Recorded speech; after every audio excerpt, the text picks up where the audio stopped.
The force of attraction between two unit point masses separated by unit distance is called. चलो देखते हैं इसका मतलब क्या है।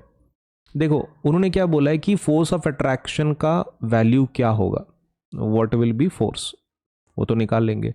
Between two unit point masses, unit point masses मतलब m1 का वैल्यू कितना है 1 kg और m2 का मास कितना है 1 kg।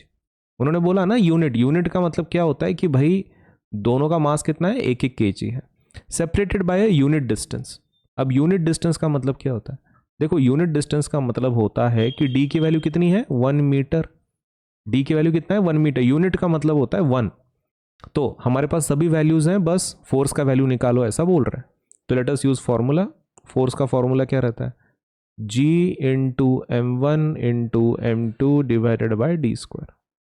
सही है, हमारे पास m1 m2 d सबकी वैल्यूज हैं, let us put it g into one divided by 1 square.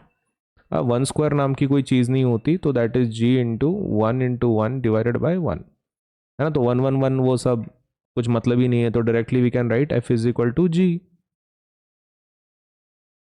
सही है, तो यहाँ पे फोर्स का वैल्यू क्या आ रहा है, g आ रहा है। g मतलब क्या, यूनिवर्सल ग्रेविटेशनल कांस्टेंट। तो ये ग्रेविटेशनल पोटेंशियल तो नहीं है, एक्सेलरेशन टू ग्रेविटी भी नहीं है, ग्रेविटेशनल फील्ड भी नहीं है, g आ रहा है ना हमारा आंसर। एंड g मतलब कौन, यूनिवर्सल ग्रेविटेशनल कांस्टेंट। तो आंसर शुड बी डी।